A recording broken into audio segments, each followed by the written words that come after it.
Gawe batagor ala Abang Tek-Tek sing mider sore-sore ngono kae lho guys biasane. Nah kanggo bahan iki sing pertama ana tahu, nganggo tahu mentah yo guys yo.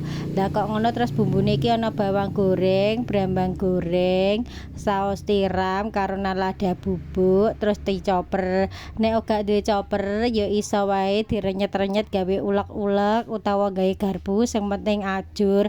Lah iki hasilnya sing wis bar dicoper ki terus tak imbuhi karo seprapat tepung tapioka karo seprapat tepung terigu guys, terus dikei uyah, diulet-ulet. Nah nek wis rata terus dikei karonan banyu panas panas mulak-mulak yo guys, dicorno sithik-sithik wae. Lah nek kirane kurang terus iso diimbuhi meneh, diulet nganti kalis. Nek wis kalis terus cemplungno bawang pre, terus diulet-ulet meneh. Lah nek wis dadi adonane kirane kalis terus tak siapno kulit pangsit. Aku gawe kulit pangsit sing paling cilik wae guys. Lah iki wae saya tak tugel dadi loro ngejeng kaya ngene.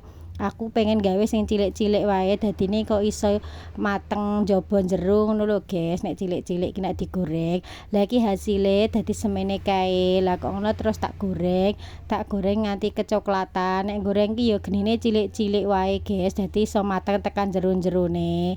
Lah terus sisane adonan iki mang yo digoreng nganti kuning kecoklatan. Yo nek goreng yo genine ora usah gede-gede guys, cilik-cilik wae dadine ben iso mateng jerone.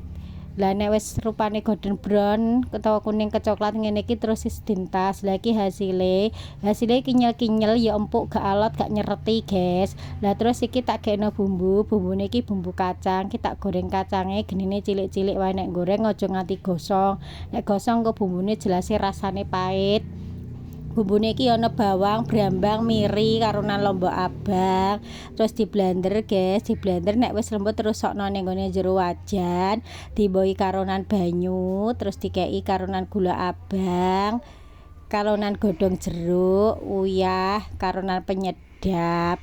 Lah iki dimasak nganti mengeluarkan minyak, nganti sat, yo gak nganti sat le guys, yo nganti kentel ngono lho guys.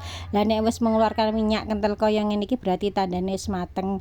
Lah iki wis siap disajikno. Ana tahu, ana sing digoreng pangsit, ya ana adonan sing digoreng ki mang. Terus ben tambah rasane persis kaya bakul Abang Tek-Tek tak kei timun. Lah iki wis dadi guys, rasane widuk tenan iki.